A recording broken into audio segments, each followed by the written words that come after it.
Hello and welcome to Celtic Carving. So today's video is all about my mom's Mother's Day present, especially since we just had it this weekend and I finished it on Mother's Day. Um, so I'll be talking all about mom's motherhood and all that stuff while I'm busy doing this wood carving piece. So let's get to the woodwork and the talking about moms. So, I am the youngest of three children. I have two older siblings who neither of them lives in California anymore. One lives in New York, one lives in Florida. They both have their own life. I'm not really involved in either of their lives. I do on occasion talk to my older sister, but I do not talk at all with my other sibling, and I'm just going to simply leave it at that and just be done with that topic. But growing up, we went camping and spent a lot of times out in the mountains and in the redwoods. So as soon as I showed my mom the project, before I had even started it, she utterly fell in love with the piece of wood and begged me beyond belief to please save the bulk on this piece for her, because she just loved it so much, and she wouldn't stop petting it.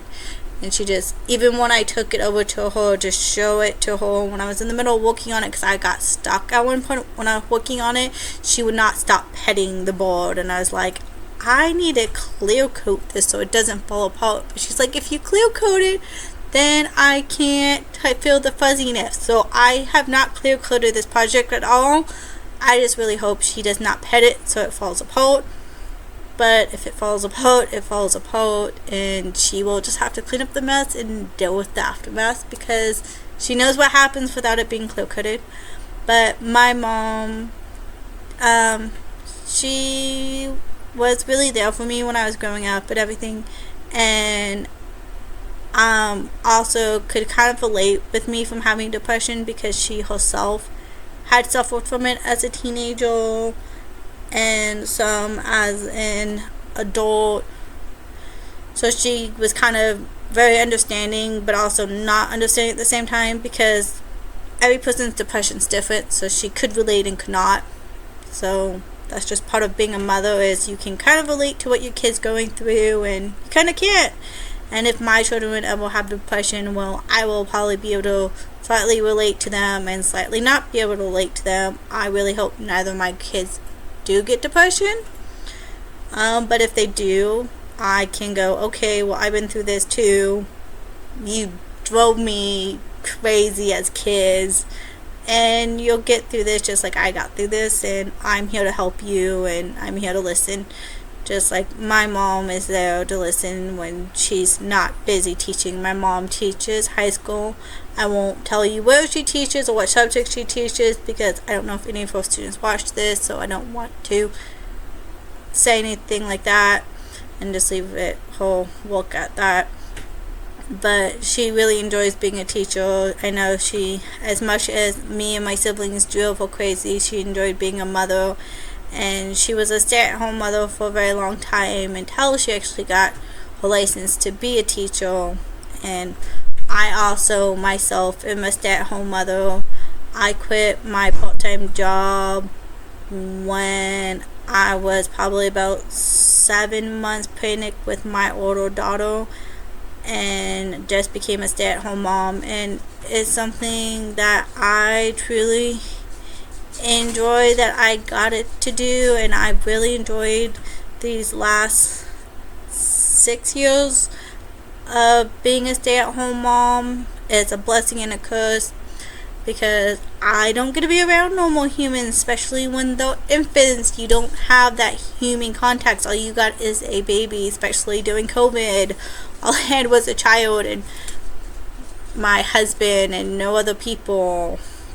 And so it was very rough. COVID time was very rough, having toddlers and not really having other people to interact with. But motherhood is, as much as it drives you crazy, is awesome and wonderful, and it's messy, and it's the least paying job for the most work you will ever do in a day of your life. So to all of those other stay-at-home moms out there, I get it to all the moms that are working. I don't blame you for wanting to run away from your kids, or if you can't be a stay-at-home mom. It's okay. Some single parents, it's tough being a single parent if you're one. I'm thankfully very lucky that I can be supported by my husband to take care of my kids. So it is a very blessed, especially in this economy, that I can stay home and take care of my kids. And as ungrateful as they can be at times, I wouldn't change it for the world. I honestly would take the 24-hour torture over not being there to watch my clothes grow.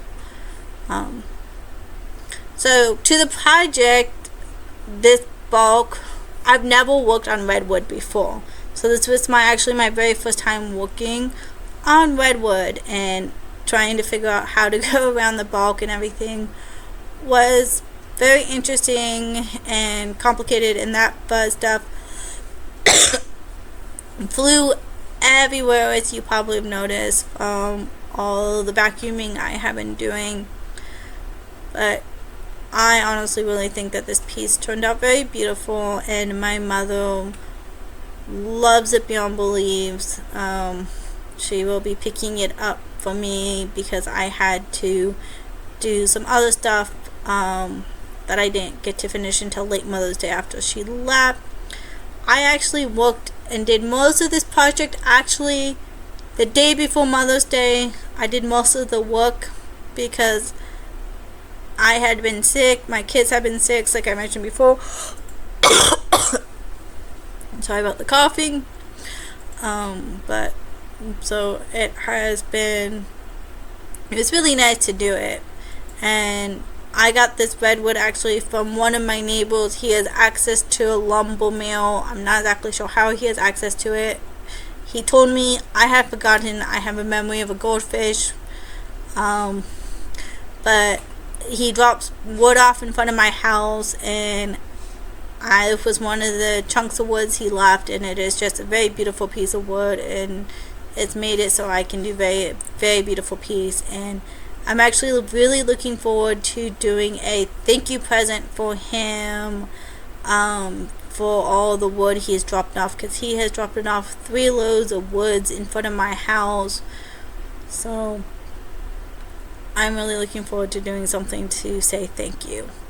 Another thing you don't know is in this whole entire filming of this whole entire video, I was being interrupted like every 10 minutes, because before I started doing this project, I had baked brownies. So the brownies were in the oven baking when I was out in the garage doing this.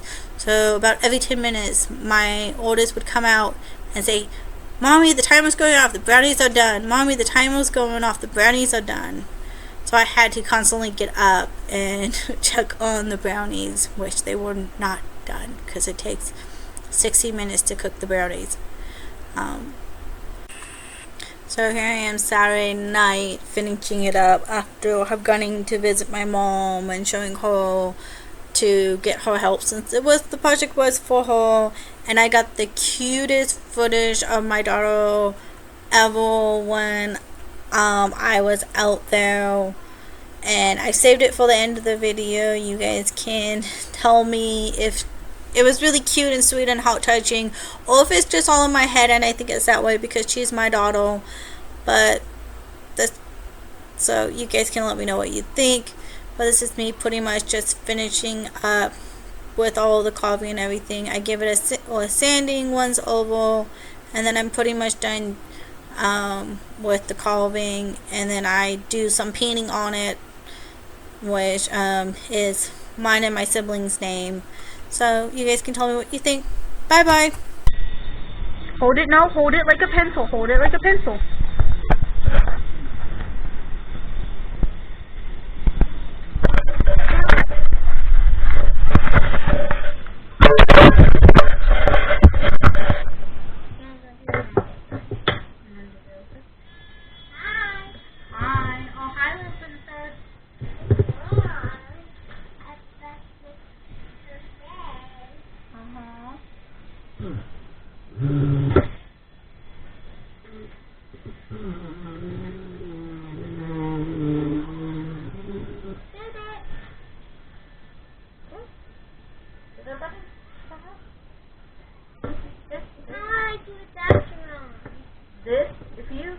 a hard time doing this, you're not ready for this.